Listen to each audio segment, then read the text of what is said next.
Okay, so good evening to all. तो आज अपन देखेंगे सॉलिड स्टेट फिजिक्स का लेक्चर सेकंड।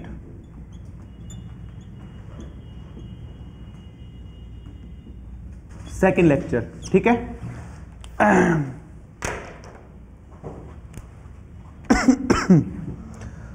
तो कल पहली क्लास में ये मैंने बता दिया था कि कैसे तुम्हारे पास BARC का जो एग्ज़ाम होता है उसका पैटर्न नेट के पैटर्न से अलग है, ठीक है। कैसे आपको BARC का प्रिपरेशन करना है, क्या क्या उसमें पढ़ना है, सॉलिड स्टेट फिजिक्स में कौन कौन से टॉपिक्स है जहाँ से BARC के अंदर आपके पास क्वेश्चन पूछे जाते हैं, मार्क में क्वेश्चंस आते हैं। लास्ट लेक्चर में मैंने बात कर ली थी कि primitive and non primitive unit cell क्या होते हैं। प्रिमिटिव यूनिट सेल वो यूनिट सेल होते हैं जिसमें इफेक्टिव नंबर ऑफ एटम्स 1 होता है, एंड नॉन प्रिमिटिव जिसमें इफेक्टिव नंबर ऑफ एटम्स 1 से ज़्यादा हो तुम्हारे पास में, ठीक है। और इफेक्टिव नंबर ऑफ एटम्स कैसे निकालते हैं 2 डायमेंशन में, 3 डायमेंशन में, वो अपन ने बात कर ली थी। ओके, लेक्चर रिकॉर्ड होके आपके एप्लीकेशन पे आ गया होगा। अगर कोई लाइव लेक्चर नहीं ले पाया हो तो वो लेक्चर रिकॉर्डेड लेक्चर देख सकता है, ठीक है। इसके अलावा तुम्हारे पास में ब्रेवियस लेटिस क्या होते हैं, 2 डायमेंशन में कितने क्रिस्टल स्ट्रक्चर होते हैं, कितने ब्रेवियस लेटिस होते हैं, 3 डायमेंशन में आपके पास में 7 क्रिस्टल स्ट्रक्चर होते हैं और 14 ब्रेवियस लेटिस होते हैं। ABC कैसे रिलेट करते हैं, अल्फा बीटा गामा कैसे रिलेट करते हैं, कितने कितने उसमें एंगल जो है, एंगल की वैल्यू क्या क्या होती है, ये अपन ने देख ली थी। इसके अलावा इंटरप्लेनर स्पेसिंग के बारे में अपन ने देख लिया था, एंड मिलर इंडिसेस कैसे निकालते हैं, डायरेक्शंस कैसे देखते हैं, वो भी अपन ने देख लिया था, ठीक है। तो आज हेडिंग लिखेंगे रिलेशन बिटवीन हेडिंग लिखिए relation between lattice parameter and mass density. Lattice parameter and mass density,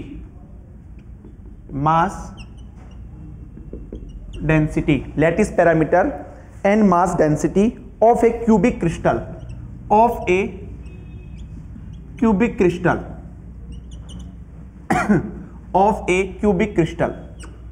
ठीक है। तो एक फॉर्मूला लिखवाऊंगा, वो नोट कर लीजिएगा। A जो होता है यहाँ पे A, that is the lattice constant, that is equal to n m upon में Na upon rho m, Na rho m की power 1/3। That is very important formula. यहां से ऑलरेडी गेट में क्वेश्चंस पूछे हुए हैं, और गेट में पूछे हुए हैं इसका मतलब तुम्हारे पास में BARC में पूछे जा सकते हैं, है ना।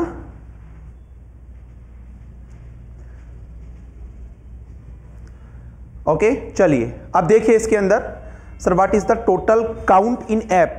मैं समझ नहीं पा रहा हूं सुरेंद्र, आप क्या बोलना चाह रहे हो, ठीक है। क्लास के बाद में पूछ लेना, अगर कुछ यहां से कुछ पूछना है तुम्हें तो आप डाउट अपने पूछ सकते हो ना, बाकी बात अपन क्लास से बात करेंगे। चलिए, तो ये आपके पास में है n आपके पास क्या होता है, n लिख लीजिएगा, number of effective atom, number of atom per unit cell. Okay, number of atom per unit cell, number of atom per unit cell, ठीक है। आज अपन बात करेंगे effective number of atoms. Simple cubic के लिए कितना होता है, 1 होता है, BCC के लिए 2 होता है, FCC के लिए 4 होता है, FCP के लिए 6 होता है, डायमंड के लिए 8 होता है, ठीक है, वो अपन बात करेंगे। नेक्स्ट लिखिए M is equal to atomic mass या एटॉमिक वेट। जो M होता है एटॉमिक मास और एटॉमिक वेट, ओके। नेक्स्ट लिखिए Na is the Avogadro number. Na आपके पास होता है Avogadro number, and rho m होता है मास डेंसिटी। जो यहाँ रो m होता है वो होता है आपके पास में मास डेंसिटी, ओके। ये नोट कर लीजिए भाई। ध्यान रखना ये valid only for cubic crystal के लिए ही वैलिड होगा। Na की चाहो तो वैल्यू लिख लो 6.023 इंटू 10 टू द पावर 23। देखो, अगर ये सेंटीमीटर में पूछा जाए, A तुम्हारे पास सेंटीमीटर में आए तब तो ये लेना है। अगर A तुम्हारे पास मीटर के अंदर आए लास्ट में, तो 6.023 इंटू 10 टू द पावर कितना होगा 26, अगर तुम्हारे पास मीटर में पूछा जाए तो, है ना। तो ये आपको ध्यान रखना है। ये नोट कर लीजिएगा, आगे चलते हैं अपन। अच्छा, एक होता है तुम्हारे पास में नंबर डेंसिटी, ठीक है, एक होता है आपके पास में नंबर डेंसिटी। तो ये होता है number of atoms per unit volume, ठीक है। तो यहां पे वॉल्यूम देखो, यहां से क्या लिख सकता हूं मैं, नंबर ऑफ एटम्स, तुम्हारे पास में नंबर ऑफ एटम्स कितना लिख सकता हूं, एक तरह से तुम्हारे पास क्या पूछा गया है यहां पे, n upon v, that means n upon a cube. अगर तुम्हारे पास क्यूबिक क्रिस्टल है, ये क्रिस्टल आपके पास कैसा है, क्यूबिक क्रिस्टल है, जब क्यूबिक क्रिस्टल है तो इसके लिए तुम्हारे पास में वॉल्यूम कितना होगा, a क्यूब होगा। इसका मतलब आपसे ये पूछा गया है, ठीक है। तो यहां से देखो मैं क्या लिख सकता हूं इस फॉर्मूले से, a क्यूब जो कि वॉल्यूम v के इक्वल है, that is equal to nm upon na into rho m, ठीक है। तो यहां से तुम्हारे पास क्या हो जाएगा, n upon v, that is the number density is equal to, मैंने क्या किया, इसको इधर ले आया, तो ये हो जाएगा na rho m upon m।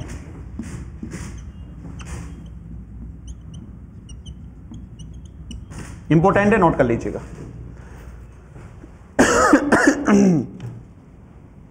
ठीक है, इसको बोला जाता है नंबर डेंसिटी,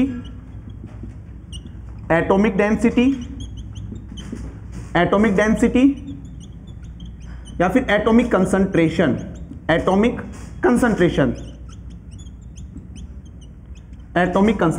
ठीक है। कुछ भी करके एग्जाम में पूछ सकता है तुमसे क्वेश्चन। जैसे देखो एक क्वेश्चन कर लेते हैं इसका,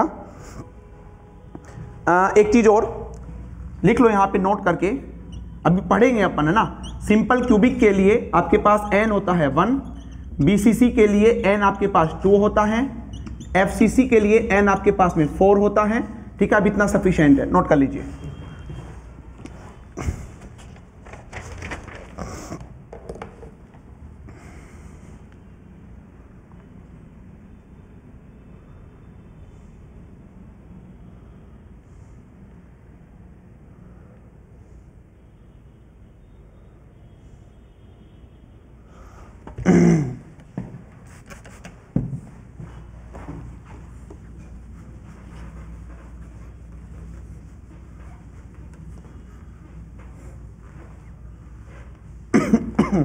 एक क्वेश्चन लिखेंगे जो कि गेट में पूछा हुआ है। The atomic mass and mass density, the atomic mass and mass density are of sodium, लिखिए of sodium are 23 and 0.968 gram per centimetre cube, तो gram into centimetre -3, okay. The number density of valence electron is, the number density of valence electron is क्या होगा, और ये आपको बताना है 10 to the power 22 centimetre minus cube में आपके पास क्या होगा।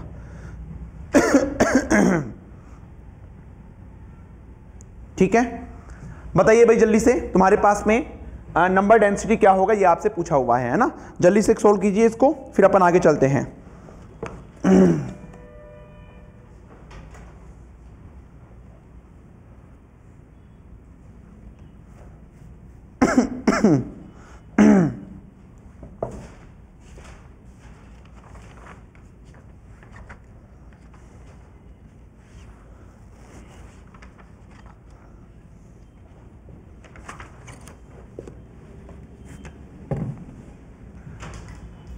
आसान है बिल्कुल। आपके पास क्या पूछा है, देखो आपको फॉर्मूला पता है क्या होता है, A is equal to NM upon NA rho M की पावर 1/3, ठीक है। क्यूब कर दो यहाँ पे, ये क्यूब हो जाएगा, ये तुम्हारे पास हट जाएगा।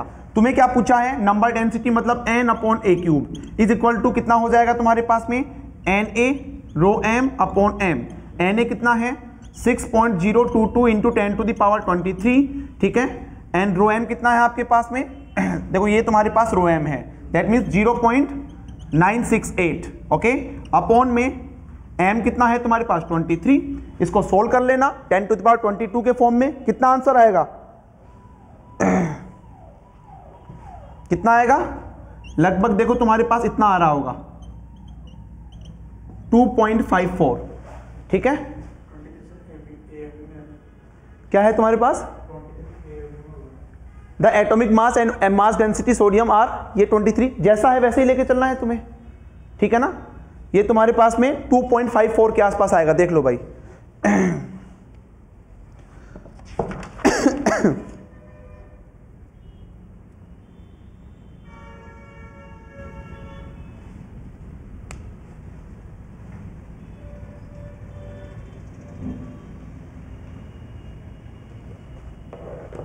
नेक्स्ट देखिए तुम्हारे पास लिखिए इसके अंदर इंटरप्लेनर स्पेसिंग, इंटरप्लेशन, यस बिल्कुल ठीक है। बनमिता 3.5 नहीं आएगा भाई, है ना, आप थोड़ा सा कैलकुलेशन देखिएगा क्या होगा, ठीक है, 2.54 ही आएगा तुम्हारे पास तो तुम्हारा ये टॉपिक क्लियर होना चाहिए, स्पेशली ये फॉर्मूला आपके पास याद होना चाहिए, है ना, ये फॉर्मूला आपके पास याद होना चाहिए। नेक्स्ट देखिए जल्दी से, इंटरप्लेनर स्पेसिंग, इंटरप्लेनर स्पेसिंग, ये मैं ऑलरेडी कल पढ़ा चुका हूं, इसको DH/L से रिप्रेजेंट करते हैं, ये स्पेसिंग बिटवीन टू प्लेन्स के बीच में स्पेसिंग बताता है, ठीक है। तो यहां से तुम्हारे पास इंटरप्लेनर स्पेसिंग DH/L की जो वैल्यू होती है वो होती है 1/H/A का स्क्वायर प्लस K/B का स्क्वायर प्लस L/C का स्क्वायर अंडर रूट, यही होती है तुम्हारे पास for cubic A = B = C होता है, that means DH/L = A/H² plus K² plus L² under root, ये लीजिए, ठीक है, ये ऑलरेडी मैं बता चुका हूं आपको। This is the interplanar spacing DH/L, ठीक है। अब इसमें इंटरप्लेनर स्पेसिंग क्या होता है भाई, ये तुम्हारे पास होता है ना, ये आपके पास होता है, एक बार ये बना लीजिए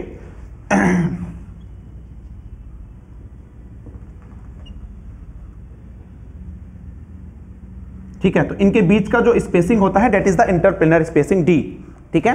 ये आपके पास दो प्लेन है, इनके बीच का स्पेसिंग इंटरप्लेनर स्पेसिंग होता है, ठीक है। अब इसमें एक कंसेप्ट आता है that is the additional plane concept, ठीक है, एडिशनल प्लेन कंसेप्ट।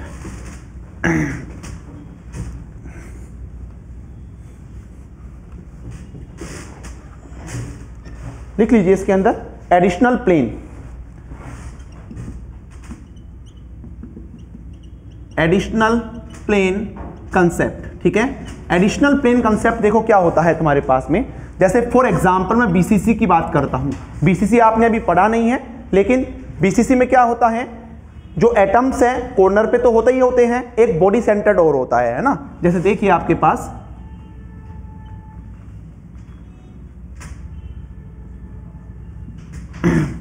ये आपके पास एक्स एक्सेस है, वाई एक्सेस है, जेड एक्सेस है, ठीक है। मैं क्या करता हूं यहां पे, मैं क्या करता हूं, इसको थोड़ा आगे बढ़ाता हूं, इसको थोड़ा आगे बढ़ाता हूं, यहां पे इसको आगे बढ़ाता हूं एंड इसको इससे मिलाता हूं, ये एक और क्यूब रख दिया आपने, है ना। बहुत सारे होते हैं ऐसे, इसके ऊपर भी होते हैं, साइड में भी होते हैं तुम्हारे पास में, ठीक है।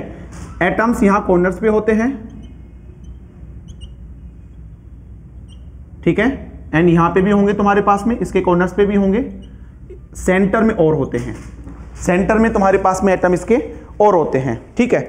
अब देखिए एक्चुअल में जैसे ये प्लेन बनाएगा तुम्हारे पास में, है ना, जैसे ये तुम्हारे पास इंटरप्लेनर स्पेसिंग D हो गया, ठीक है। ऐसे ही तुम्हारे पास एटम जो है ऊपर वाले क्यूब के लिए यहां पे होंगे, इस वाले क्यूब के लिए भी यहां पे होंगे, ठीक है।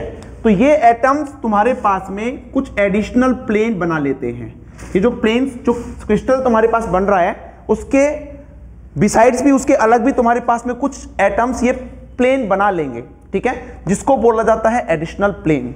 जहां जहां पे एडिशनल प्लेन आता है वहां वहां इंटरप्लेनर स्पेसिंग में 1/2 से मल्टीप्लाई करते हैं, ओके, जहां जहां एडिशनल प्लेन का कंसेप्ट आता है। तो ऐसे हम एग्जाम में सारे प्लेन तो बना नहीं सकते हैं, तो उसके लिए कुछ सिलेक्शन रूल्स बनाए गए हैं, वो सिलेक्शन रूल आपको याद रखने पड़ेंगे। तो लिख लीजिए इसके अंदर, in case of additional plane, in case of additional plane, in case of additional plane d is equal to 1/2 a upon h square plus K square plus L square. ये लीजिए h square plus K square plus L square, this is the additional plane concept. Okay, तो इसके लिए कुछ selection rule लिखिए, ठीक है, इसके लिए कुछ सिलेक्शन रूल लिखेंगे, वो सिलेक्शन रूल आपको याद होने चाहिए।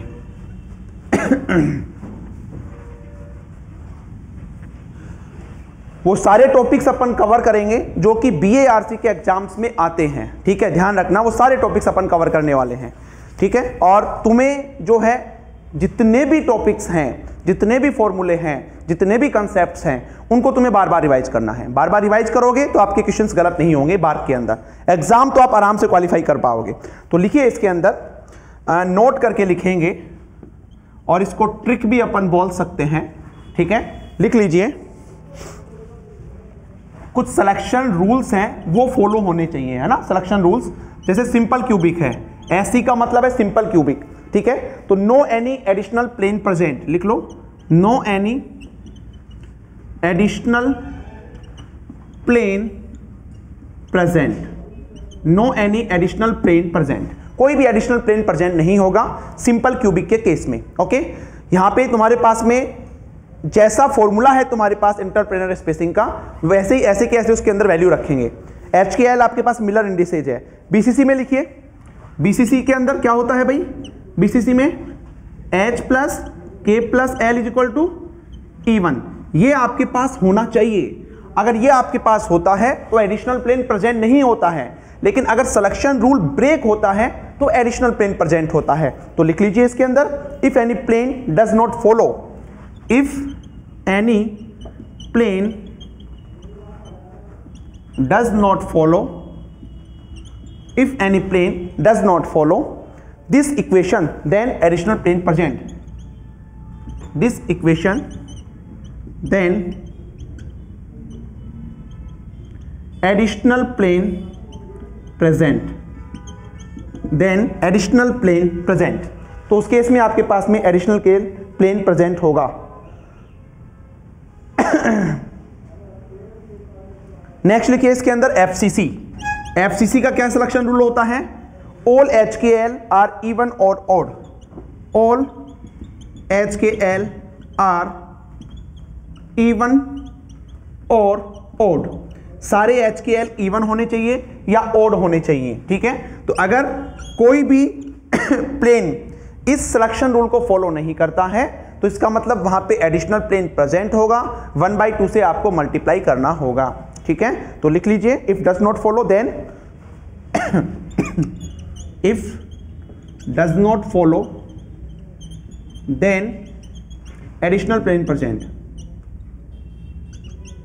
Additional plane present, additional plane present. Okay, चलिए तो देखिए यहां पे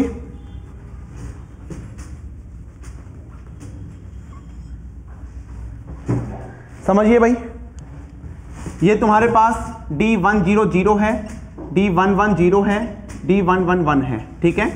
यहां पे तुम्हारे पास सिंपल क्यूबिक है, ये तुम्हारे पास BCC है, ये आपके पास FCC है, ठीक है।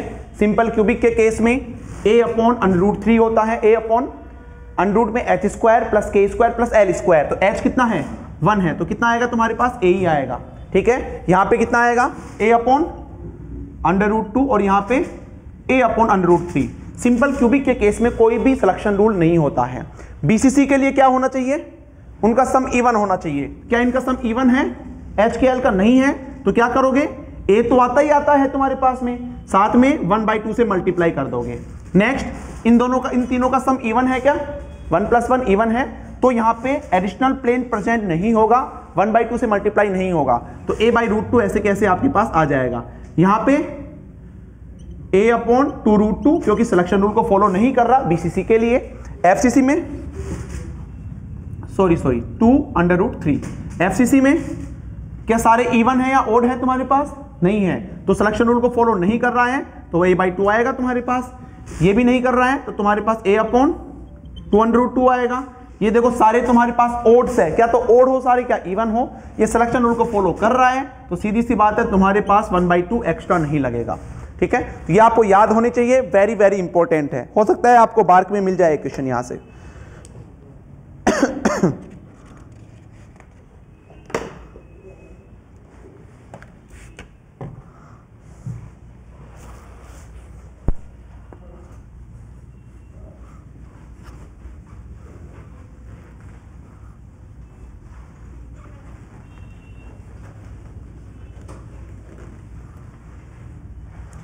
नेक्स्ट लिखिए क्रिस्टल स्ट्रक्चर, हेडिंग लिखेंगे क्रिस्टल स्ट्रक्चर।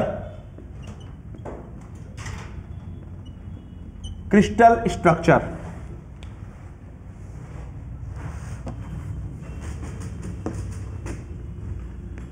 अगर कोई नहीं लिख पाता है, किसी का छूट जाता है, तो यही लेक्चर्स आपको रिकॉर्डेड फॉर्म में भी मिलेंगे, तो वहां पे आप देख लेना है ना, जब रिवीजन करो इसका देख लेना है ना। इसमें आपके पास ऑप्शन भी है, आप स्पीड को इंक्रीज करके भी देख सकते हैं। ठीक है, तो वहां से आप देख लेना। तो क्रिस्टल स्ट्रक्चर में सबसे पहले लिखेंगे simple cubic. Okay, simple cubic सबसे पहले लिखिए आप, सिंपल क्यूबिक। तो सिंपल क्यूबिक सबसे पहले मैं इसकी स्ट्रक्चर की बात करता हूं। देखिए भाई, मैं एक आपको अच्छे से समझाऊंगा, ठीक है, बाकी सब आपको अपने आप से करने हैं, है ना। मैं रिजल्ट्स लिखवाऊंगा क्योंकि रिजल्ट्स ही पूछे जाएंगे तुम्हारे पास में। सिंपल क्यूबिक स्ट्रक्चर, एटम्स कहां पे होते हैं? सारे कॉर्नर्स पे। ये तुम्हारे पास सिंपल क्यूबिक स्ट्रक्चर होती है। ठीक है, यहां पे तुम्हारे पास इफेक्टिव नंबर ऑफ एटम्स कितने होंगे? 1 होगा, है ना। यहां से तुम देखोगे effective number of atoms, effective number of atoms आपके पास ये निकालने का तरीका फर्स्ट लेक्चर में बता रखा है। क्यूब के अंदर कॉर्नर जो है 1/8 शेयर होता है तुम्हारे पास, तो यहां से तुम्हारे पास कितना हो जाएगा? 1। अच्छा, अगर इफेक्टिव नंबर ऑफ 1 होता है तो क्या होता है तुम्हारे पास? प्रिमिटिव होता है, प्रिमिटिव यूनिट सेल होता है। ठीक है, चलिए नेक्स्ट लिखिए इसके अंदर। नेक्स्ट लिखेंगे fundamental translation vector. Fundamental translation vector, fundamental translation vector. तो लिख लीजिए, जैसे मान लो तुम्हारे पास कोई 1 डायमेंशन है ना, ये तुम्हारे पास कोई एटम्स की चेन है। ठीक है, ये O पॉइंट है, P पॉइंट है, Q पॉइंट है, R पॉइंट है, S पॉइंट है। ठीक है, यहाँ पे तुम्हारे पास इनके बीच की डिस्टेंस क्या है? तुम्हारे पास A है, ऐसे ही A है तुम्हारे पास में, रिपीट होती है क्योंकि पीरियोडिकली स्ट्रक्चर होती है सॉलिड के अंदर। तो यहां से तुम्हारे पास OP कितना होगा भाई? अगर मैं तुमसे पूछूं OP कितना होगा आपके पास में? AI cap. आपसे मैं OQ पूछूं तो OQ कितना होगा? 2AI cap. ऐसे ही तो होगा तुम्हारे पास में। तो यहां से ट्रांसलेशन वेक्टर जनरल क्या लिख सकता हूं मैं? So in general translation vector T vector जो होता है वो होता है NAI cap. NAI cap note कर लीजिए। ये 1 डायमेंशन था, ऐसे ही 2 डायमेंशन लिखेंगे। मुझे चाहिए 3 डायमेंशन, तो 3 डायमेंशन में जो A वेक्टर होगा वो AI कैप, B वेक्टर होगा वो AJ कैप, क्योंकि क्यूबिक है, A बराबर B बराबर C होगा, और AK कैप ये आपके पास होगा।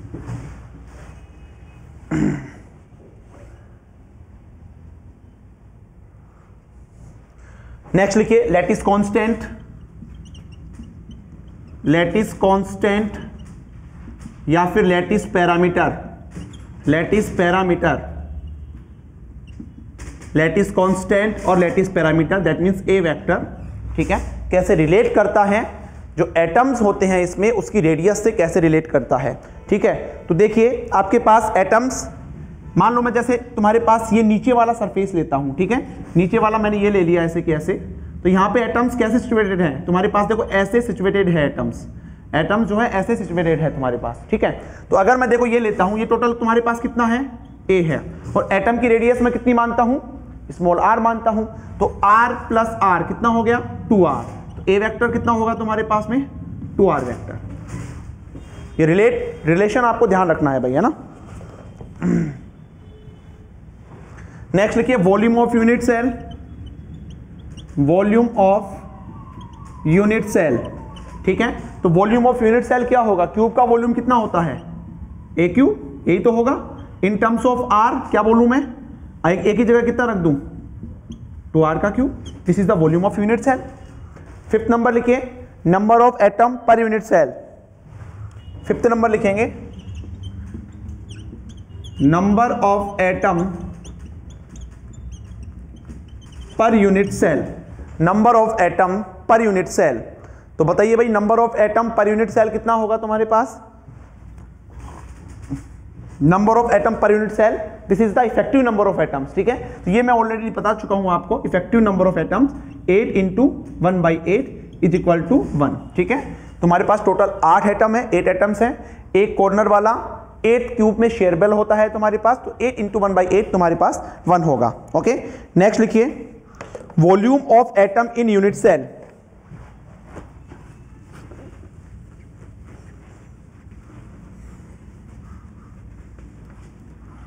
वॉल्यूम ऑफ एटम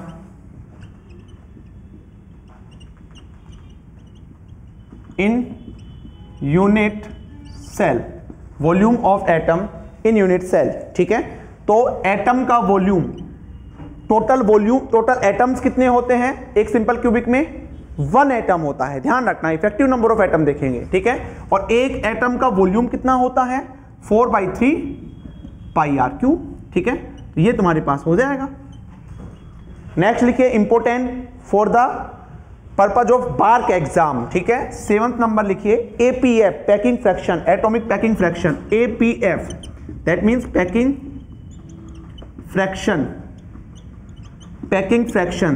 तो जो एपीएफ होता है आपके पास में, ये होता है volume of atom in unit cell,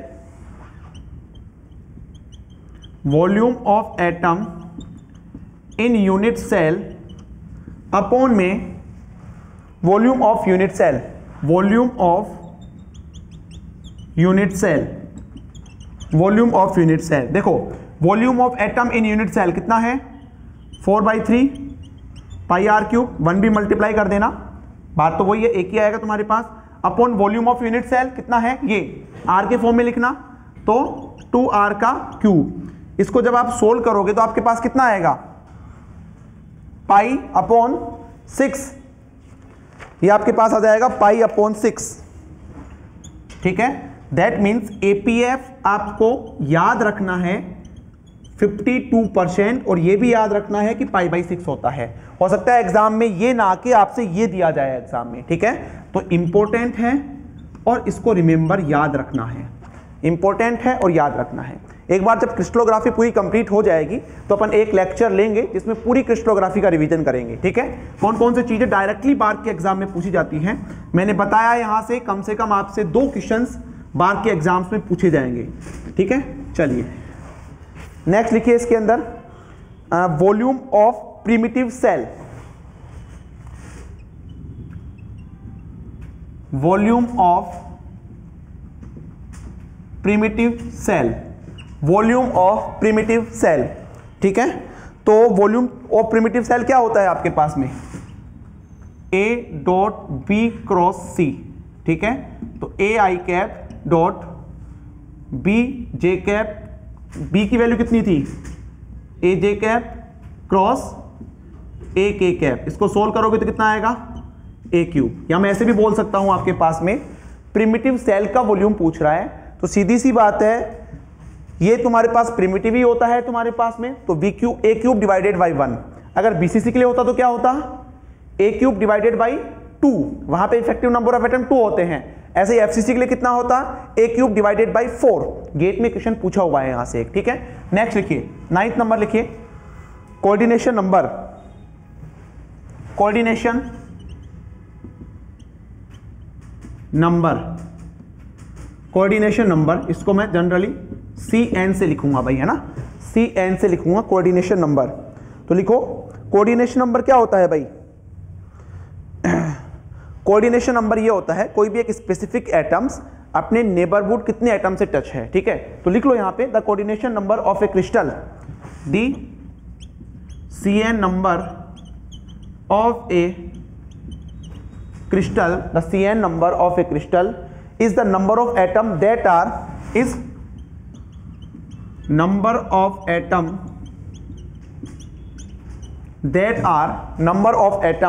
that are closest to a specific atom, closest to a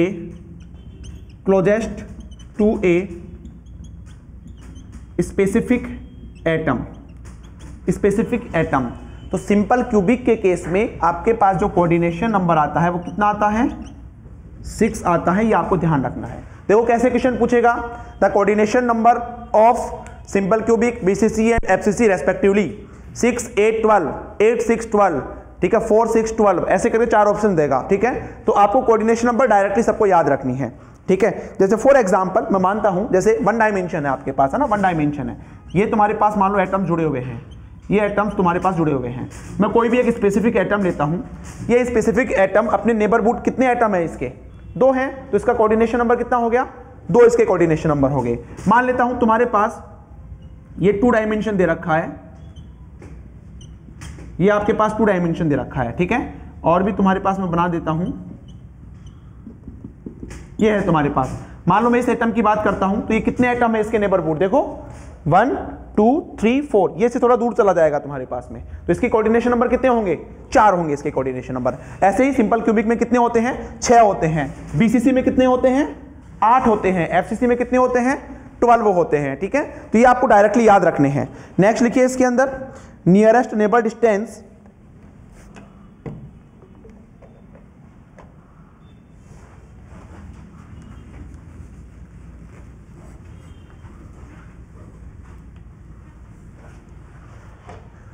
लिखेंगे nearest neighbour distance, nearest neighbour distance, ठीक है। तो नियरेस्ट नेबर डिस्टेंस निकाल सकते हो आप। देखो इधर मैं जस्ट निकाल के बता रहा हूं, बाकी मैं डायरेक्ट लिखवाऊंगा।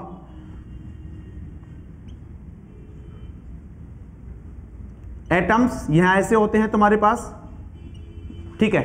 अब देखो तुम्हारे पास ये डिस्टेंस कितनी होती है, a होती है, ठीक है। ये डिस्टेंस आप निकालोगे तो कितनी आएगी तुम्हारे पास में, कितनी आएगी, √2a। ऐसे ही एक और एटम्स होते हैं ये वाले, इसकी डिस्टेंस कितनी आएगी, √3a। तो नियरेस्ट नेबर डिस्टेंस कितनी हो गई, सबसे छोटा नेबर कितना हो गया तुम्हारे पास, a हो गया ना। तो फर्स्ट नियरेस्ट नेबर डिस्टेंस कितने हो गया तुम्हारे पास में, first nearest neighbour distance a होगी, और इसके करस्पॉन्डिंग जो CN होगा आपके पास वो कितना होगा, 6 होगा, ठीक है। नेक्स्ट लिखिए सेकंड नियरेस्ट नेबर कितना होगा भाई तुम्हारे पास में, √2a, और इसके करस्पॉन्डिंग जो कोऑर्डिनेशन नंबर होगा वो कितना होगा, 12 होगा, ठीक है। थर्ड लिखिए, थर्ड नियरेस्ट नेबर √3a, इसके करस्पॉन्डिंग जो कोऑर्डिनेशन नंबर होगा वो कितना होगा, 8 होगा। नोट कर लीजिए, इसका एग्जाम्पल लिख लीजिएगा पोलोनियम, ठीक है। इसका एग्जाम्पल सिंपल क्यूबिक का, दैट इज द पोलोनियम। तो ये है हो गया तुम्हारे पास में क्रिस्टल स्ट्रक्चर किसका, सिंपल क्यूबिक का। ऐसे ही अपन किसका देखेंगे, BCC का, ऐसे ही अपन FCC का। होपफुली इन सारी प्रॉपर्टीज से एक क्वेश्चन आपको मिल जाएगा, ओनली सिंपल क्यूबिक का नहीं, सिंपल क्यूबिक, BCC, FCC तीनों का पढ़ेंगे। आप एक अलग से टेबल बना सकते हैं और उसको कंपेयर करके लिख सकते हैं, है ना। चलिए नेक्स्ट लिखिए BCC। अब जैसे आपका गेट का एग्जाम है तो 100% ये आपके लिए बेनिफिशियल रहेगा, ठीक है। एक क्वेश्चन आपका गेट में पूछा जाता है यहां से,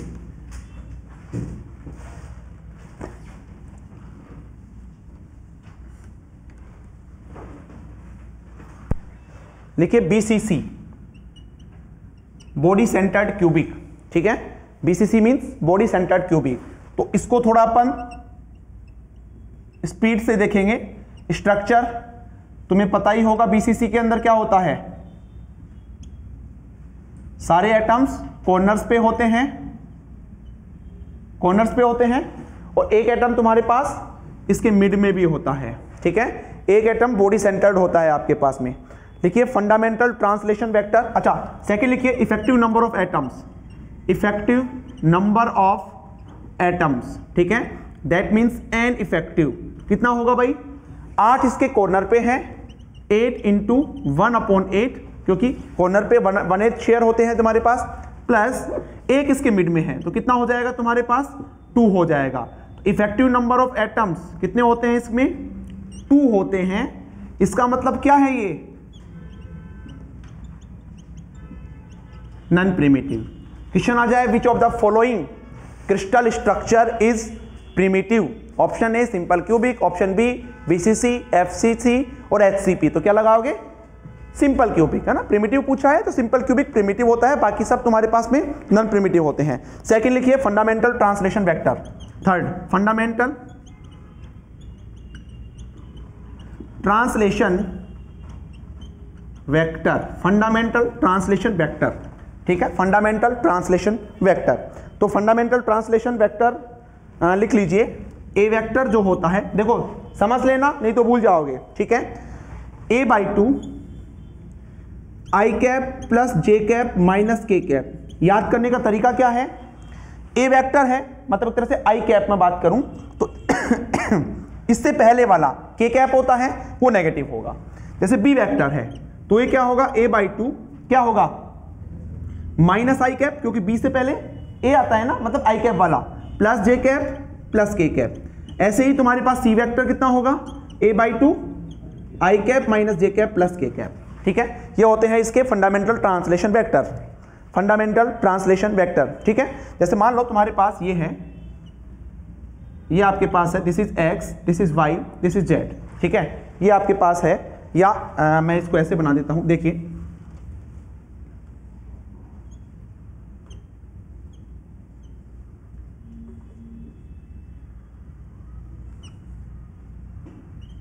ठीक है, ये x है, ये y है, ये z है, यहां पे ये एटम्स है, ये एटम तुम्हारे पास यहां पे रखा है, ठीक है।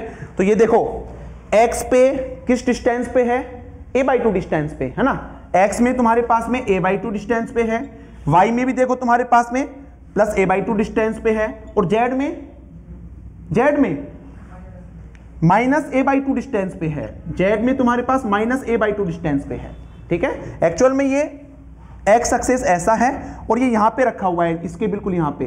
तो x में भी तुम्हारे पास में a/2 डिस्टेंस पे ये एटम देखिए, y में भी a/2, z में माइनस a/2 डिस्टेंस पे है। तो यही तो हो जाएगा तुम्हारे पास में पहला a/2 i cap plus j cap minus k cap. ऐसे ही अपन इसको इधर रख सकते हैं, ऐसे इधर रख सकते हैं। तो तुम्हारे पास ये फंडामेंटल ट्रांसलेशन वेक्टर है, ठीक है। जब अपन रेसिप्रोकल लैटिस पढ़ेंगे, ठीक है, तो वहां पे अपन देखेंगे जब एफसीसी के रेसिप्रोकल निकालेंगे तो बीसीसी आते हैं, वो यही निकल के आते हैं, ठीक है। जब बीसीसी के रेसिप्रोकल निकालेंगे तो आपके पास में वो एफसीसी मिलेगा, ठीक है।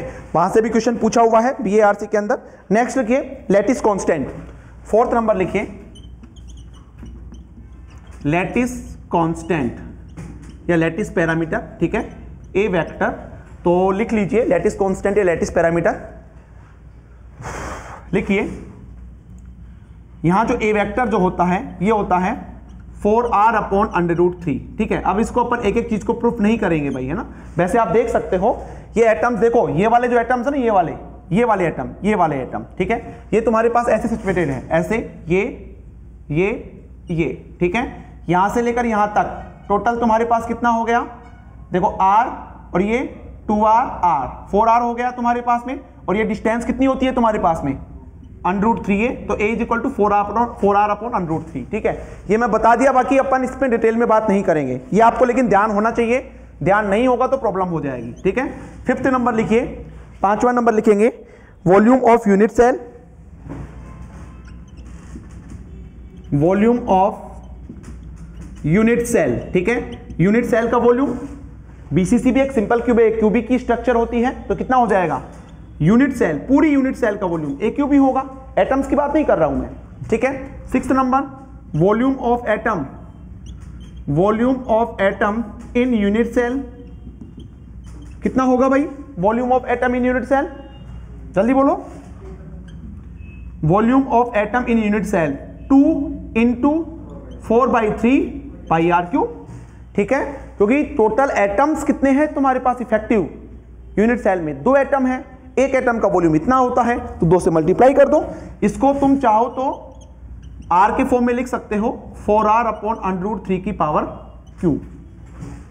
Next APF atomic packing fraction क्या होता है भाई, volume of atom in unit cell, that means 2 × 4/3 pi R cube upon volume of unit cell, that means 4r अपॉन √3 का क्यूब। सोल्व करोगे तो तुम्हें दोनों चीजें याद रखनी है, ध्यान रखना।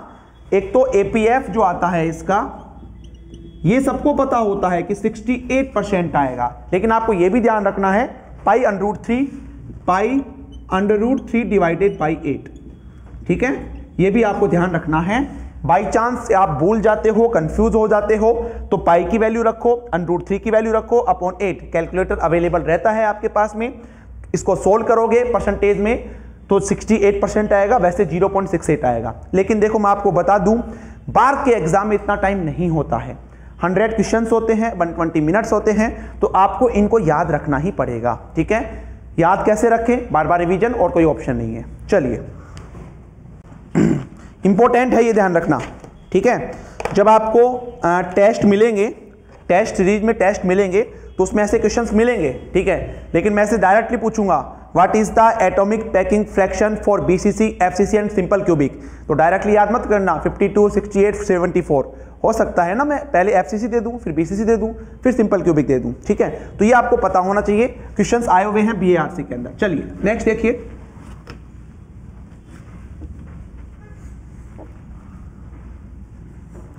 नेक्स्ट देखिए यहां पे एपीएफ के बाद में लिखिए वॉल्यूम ऑफ प्रिमिटिव सेल, लिखेंगे 8th number, volume of primitive cell, ठीक है।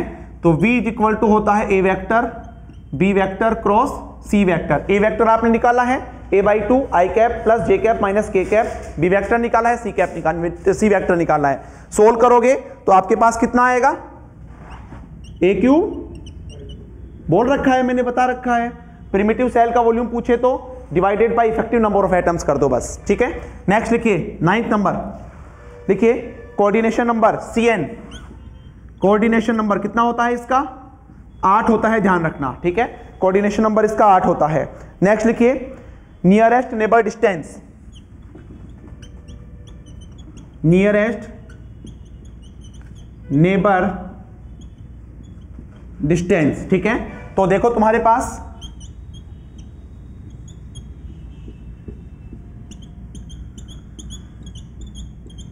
ये होते हैं ऐसे, ठीक है, ऐसे ही तो होता है तुम्हारे पास में। तो ये तुम्हें पता ही है A होता है, ये तुम्हें पता ही है कितना होता है, √2A होता है, यहां से लेकर यहां तक टोटल √3A होता है, तो ये कितना हो जाएगा √3A डिवाइडेड बाई 2। तो तुम्हें तो डायरेक्ट याद रखनी है, जो फर्स्ट नियरेस्ट नेबर डिस्टेंस होती है वो आपके पास होती है, लिख लो, फर्स्ट कितनी होती है √3A डिवाइडेड बाई 2, और इसके करोस्पॉन्डिंग कोऑर्डिनेशन नंबर होता है 8, ठीक है। मैं वापस बोल रहा हूं, सेकंड तुम्हारे पास क्या होगी coordination number, second nearest distance कितनी होगी तुम्हारे पास में, A होगी, और इसके कॉरस्पॉन्डिंग कोऑर्डिनेशन नंबर कितना होता है, निकाला था अपन ने 6। थर्ड आपके पास कितनी होगी √2A, इसके कॉरस्पॉन्डिंग कोऑर्डिनेशन नंबर कितना होता है 12, ठीक है। ये वाला क्वेश्चन है ना, ये क्वेश्चन नेट में पूछा हुआ है, बाकी अपन बात नहीं करेंगे यहां पे नेट की, ठीक है, लेकिन ये था बार्क और गेट वाला क्वेश्चन, लेकिन नेट में पूछा हुआ है। अब हो सकता है फ्यूचर नेट में, बार्क में, गेट में ये ना पूछ के बोल दे कि the third nearest neighbour distance in BCC is √2A, ठीक है, is √2A, the corresponding coordination number will be, okay, 6, 8, 12, 14, ऐसे करके 4 ऑप्शन दे सकते हैं आपको, ठीक है। तो ध्यान रखना कितना होता है तुम्हारे पास 12 होता है। तो ये था तुम्हारे पास में बीसीसी। नेक्स्ट लिखिए इसके अंदर एफसीसी, नेक्स्ट लिखेंगे इसके अंदर एफसीसी।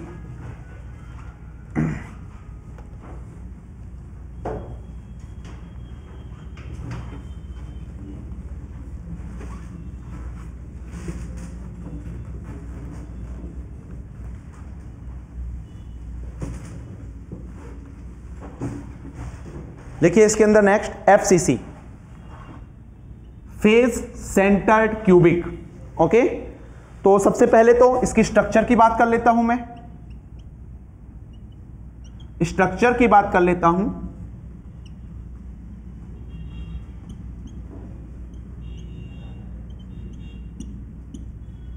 यही होते हैं एटम्स, साथ में कहां पे होते हैं, फेस पे होते हैं, ठीक है।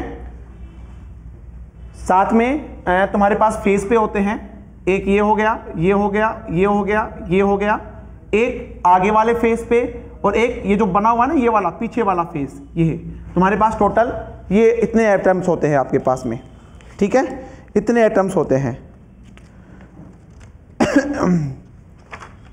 बीसीसी का एग्जाम्पल देख लेना भाई, है ना, जस्ट गूगल करके बीसीसी का एग्जाम्पल देख लेना, एग्जाम्पल आपको नहीं पूछेगा, ठीक है, गूगल करके देख लेना इसको। देखिए सेकंड चीज, effective number of atom, effective number of atoms निकालना सिखा रखा है आपको, पहले ही लेक्चर में सिखाया था, जो कि इंपॉर्टेंट भी है आपके पास में। देखिए 8 कॉर्नर्स पे हैं, तो 8 × 1/8 प्लस 6 फेसेस पे हैं। मैंने बता रखा है क्यूब में एक फेसेस 2 क्यूब से शेयरेबल होता है, तो यहां पे तो कितना हो जाएगा 1/2, तो कितना हो गया तुम्हारे पास 4 हो जाएगा, ठीक है। इफेक्टिव नंबर ऑफ एटम्स तुम्हारे पास 4 होगा।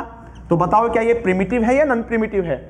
दिस इज नॉन प्रिमिटिव, क्योंकि प्रिमिटिव तो वो होती है ना जिसमें इफेक्टिव नंबर ऑफ एटम्स 1 होता है। ओके, नोट कर लीजिएगा। लिखिए फंडामेंटल ट्रांसलेशन वेक्टर, थर्ड लिखिए fundamental translation vector, fundamental translation vector, ठीक है। देखिए मैं क्या करता हूं, क्यूब बनाता हूं,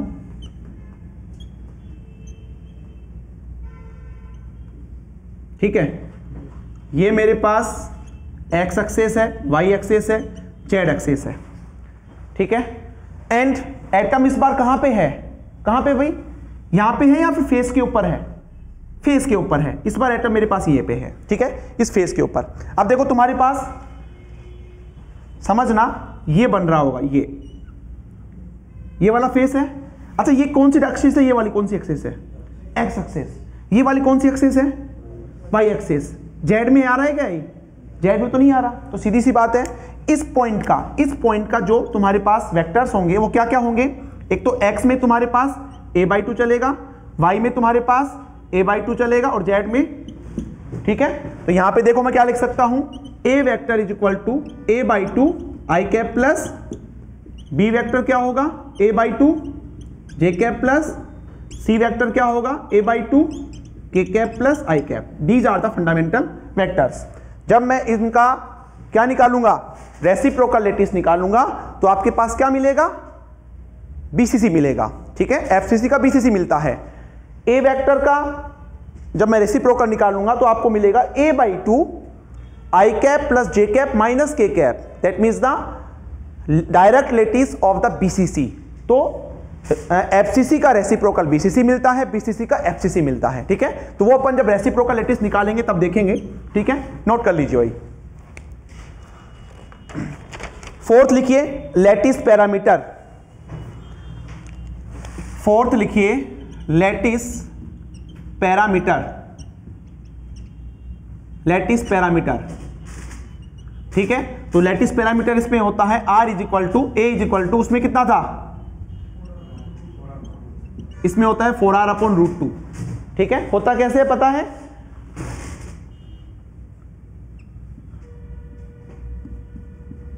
ठीक है।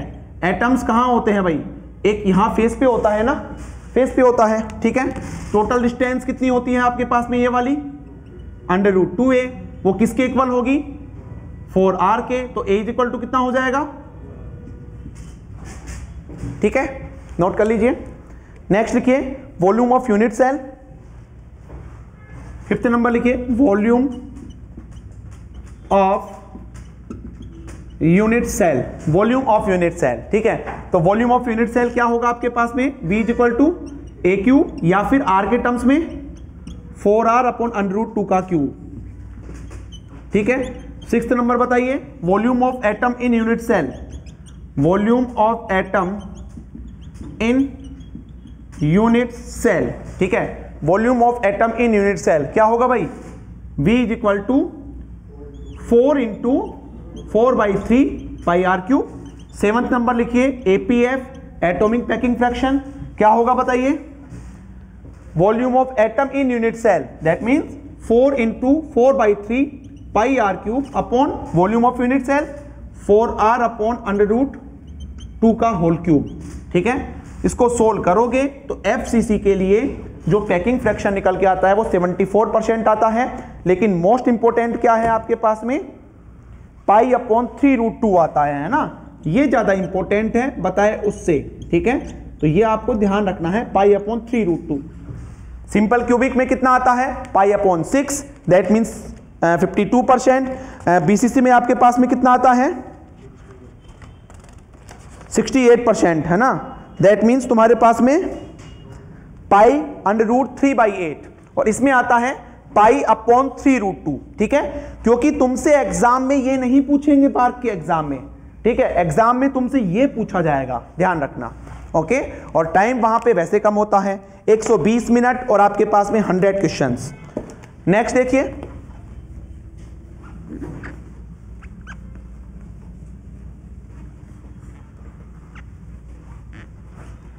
8 नंबर लिखिए इसके अंदर वॉल्यूम ऑफ यूनिट सेल। अच्छा ये तो हो गया तुम्हारे पास में। 8 नंबर लिखिए वॉल्यूम ऑफ प्रिमिटिव सेल, लिखिए 8 number volume of primitive cell, volume of primitive cell.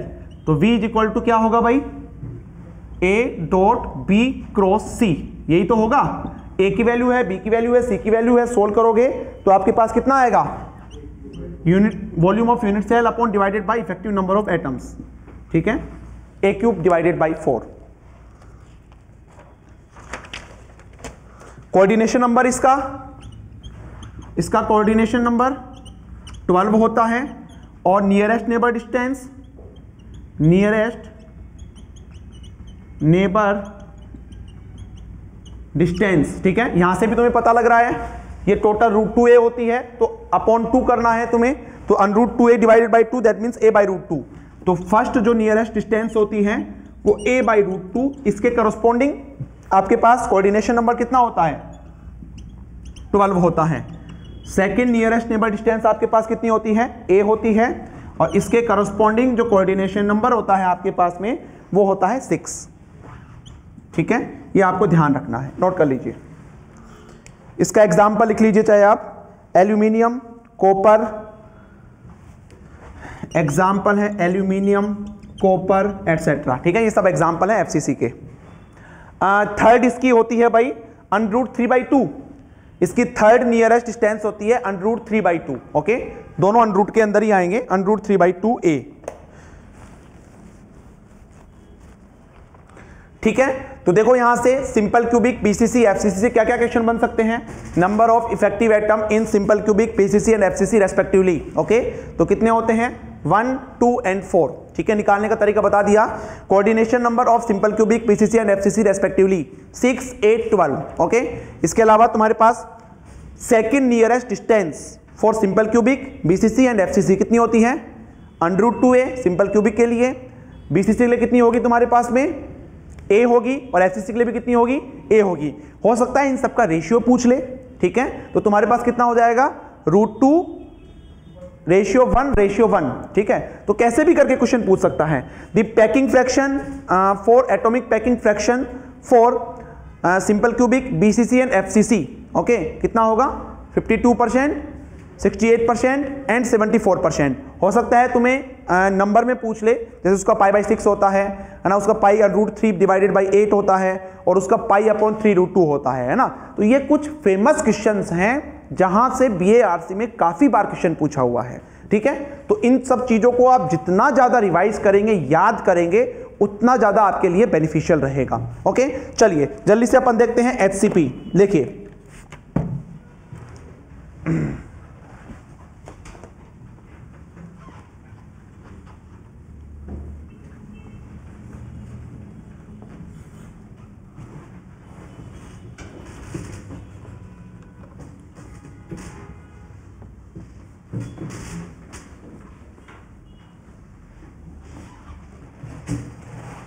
लिखेंगे HCP, hexagonal closed packing, HCP hexagonal closed pack या हेक्सागोनल क्लोज्ड पैकिंग, ठीक है। तो देखो 4 क्यूबिक जो थे, सिंपल क्यूबिक, BCC, FCC, वो तीनों क्या है तुम्हारे पास, क्यूबिक है। तो ये होता है आपके पास A = B = C and alpha = beta = gamma. लेकिन हेक्सागोनल की बात करूंगा मैं, लिखो 4 HCP आपके पास A = B ≠ C and alpha beta = 90, alpha beta = 90 and gamma = 120। Okay, gamma = 120। सबसे पहले इसका देख लेते हैं अपन। देखिए मैं स्ट्रक्चर, एक रफली स्ट्रक्चर बना रहा हूं, ठीक है।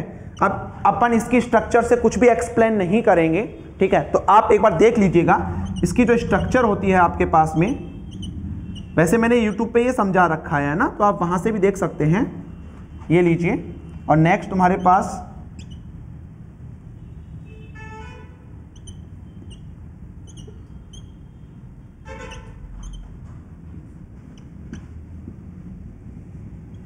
ठीक है, ये इससे कनेक्टेड होता है, ये इससे कनेक्टेड, ये इससे कनेक्टेड, ये इससे कनेक्टेड, और ये आपके पास इससे कनेक्टेड होता है, ये इससे कनेक्टेड होता है ना। मैं रफली बना रहा हूं भाई एक बार, है ना।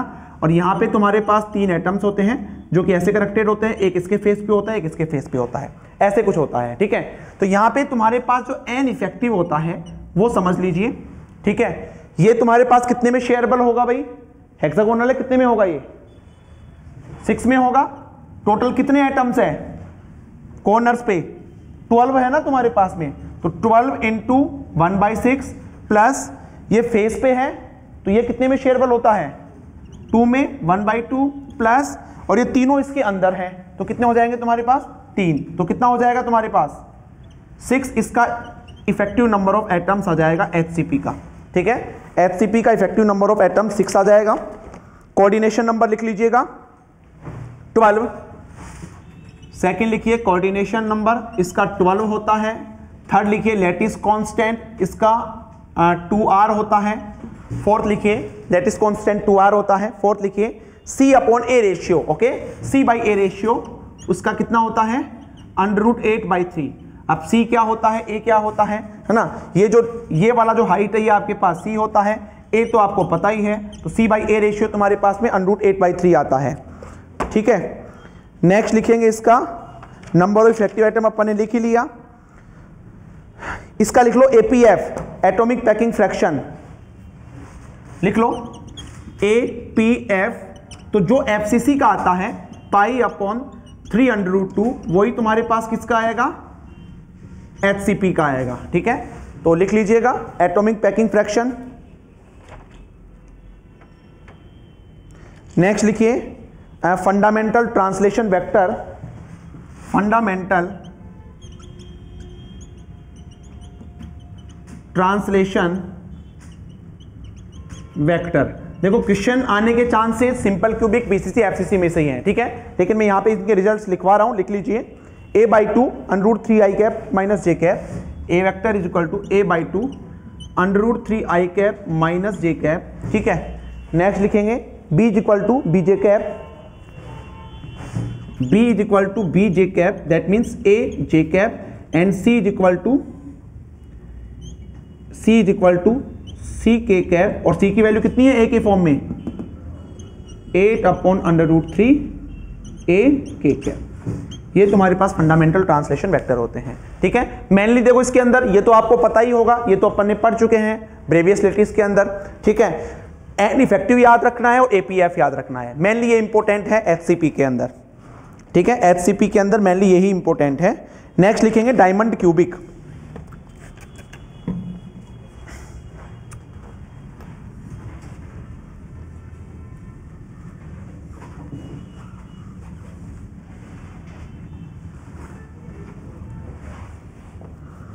लिखिए डायमंड क्यूबिक, डायमंड क्यूबिक, ठीक है। तो डायमंड में लिख लो, डायरेक्टली लिख लो इसका। पहली चीज जो डायमंड होता है वो नॉन प्रिमिटिव होता है, इसमें जो n इफेक्टिव होते हैं, इफेक्टिव नंबर ऑफ एटम्स, ये आपके पास कितने होते हैं? 8 होते हैं, 8 होते हैं। कोऑर्डिनेशन नंबर इसका कितना होता है? 4 होता है, ठीक है। इसका जो APF होता है आपके पास में, APF एटॉमिक पैकिंग फ्रैक्शन, ठीक है, वो आपके पास होता है π√3/16, दैट मीन्स 34%, 34%, ठीक है। तो मेनली देखिए आपके पास में, इसमें भी तुम्हारे पास ये इंपॉर्टेंट है, ये इंपॉर्टेंट है, ये इंपॉर्टेंट है, ठीक है। आपको पूछ सकते हैं भाई, है ना, what is the number of effective number of atoms for FCC, HCP and diamond cubic, ठीक है। तो FCC में तुम्हारे पास कितने होते हैं? 4 होते हैं, HCP में 6 होते हैं, डायमंड में तुम्हारे पास कितने होते हैं? 8 होते हैं, ठीक है। तो ऐसे क्वेश्चंस आए हुए हैं BARC के अंदर, तो ये नोट कर लीजिए।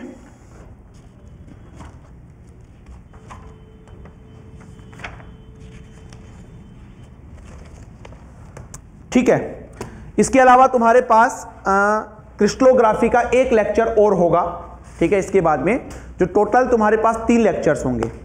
गेट और नेट के एग्जाम से पहले क्लासेस में पहले ही बोल चुका हूं, 1 से 1.5 घंटे ही आपकी क्लासेस लगेंगी, ठीक है। उसके बाद में आपका क्लासेस का टाइमिंग बढ़ जाएगा। गेट के एग्जाम से पहले आपका सॉलिड स्टेट फिजिक्स फिनिश हो जाएगा, पूरा सब्जेक्ट फिनिश हो जाएगा जो मैं यहां पे पढ़ा रहा हूं, ठीक है। क्लास के बाद नेक्स्ट डे जब क्लास होती है वो आपको याद होना चाहिए। ऐसा नहीं है कि मैं पूछ रहा हूं कि effective number of atom BCC में कितने होते हैं तो आप पेज पलट के देख रहे हो, है ना। ऐसे आप बार्क में सिलेक्शंस नहीं ले पाओगे। बार्क में अगर आपको सिलेक्शन लेना है तो आप कंसेप्ट को समझिए एंड वो फॉर्मूला आपको याद होना चाहिए। जितना ज़्यादा याद करेंगे आपके सिलेक्शन के चांसेस बढ़ जाएंगे, ठीक है। मैं खुद कोशिश करूंगा आपको क्लास में ही बार बार रिवाइज करवाने की, पूरी कोशिश करूंगा कि बार जैसे क्रिस्टलोग्राफी खत्म हो गया, ठीक है। तो क्रिस्टलोग्राफी में सबसे पहले अपन ने क्या पढ़ा? Unit cell. यूनिट सेल में प्रिमिटिव क्या होता है? इफेक्टिव नंबर ऑफ एटम्स 1 होते हैं। नॉन प्रिमिटिव में कितने होते हैं? तुम्हारे पास 1 से ज्यादा होते हैं। उसके बाद में अपन आए ब्रेवियस लेटिस क्या होते हैं, ठीक है। 2 डायमेंशन में ब्रेवियस लेटिस 5 होते हैं, जो कि जैसे एग्जाम में पूछा हुआ है, ठीक है। 3 डायमेंशन में ब्रेवियस लेटिस कितने होते हैं? तुम्हारे पास 14 होते हैं। तुम्हारे पास 2 डायमेंशन के अंदर पॉइंट ग्रुप, स्पेस ग्रुप की बात की होगी। 3 डायमेंशन में पॉइंट ग्रुप, स्पेस ग्रुप कितने होते हैं? डायरेक्टली बार्क में क्वेश्चन पूछा हुआ है 2016 में, ओके। इसके बाद में इंटरप्लेनर स्पेसिंग क्या होता है, उसका फॉर्मूला क्या होता है, कहां कहां पे एप्लीकेबल है, वो क्यूबिक, टेट्रागोनल एंड ऑर्थोरोम्बिक पे एप्लीकेबल है, ठीक है। जो मैंने टोटल आपको 14 ब्रेवियस लेटिस बताए थे, ठीक है, जिसमें 7 क्रिस्टल स्ट्रक्चर होती है, CTOR HMT, ठीक है। वो सब आपको याद होगा, क्यूबिक, टेट्रागोनल, ऑर्थोरोम्बिक जो भी है आपने याद कर लिए होंगे क्या क्या उसकी प्रॉपर्टीज है। उसके बाद में अपन मिलर इंडिसेस के बारे में कि कैसे अपन मिलर इंडिसेस निकाल सकते हैं, मिलर इंडिसेस को कैसे अपन ड्रॉ कर सकते हैं, जिसको अपन प्लेन बोलते हैं, उसको अपन कैसे ड्रॉ कर सकते हैं, डायरेक्शन अपन कैसे निकाल सकते हैं। फिर अपन ने बात की जैसे आज relation between the lattice constant A and mass density, है ना, रो के बीच में रिलेशन क्या होता है, न्यूमेरिकल्स वहां से आते हैं। उसके बाद में अपन ने बात की क्रिस्टल स्ट्रक्चर की, simple cubic, PCC, FCC, HCP, diamond, ठीक है। इन सबकी आपको प्रॉपर्टीज याद होनी चाहिए। अगर आप ये सारी प्रॉपर्टीज याद कर लेते हैं तो यहां से जो 2 क्वेश्चंस आते हैं वो आप आराम से बना सकते हो, ठीक है। तो आई होप आपको लेक्चर ठीक लगा होगा, समझ में आया होगा, ठीक है। तो आज के लेक्चर में इतना ही है, बाकी अपन नेक्स्ट लेक्चर में देखेंगे।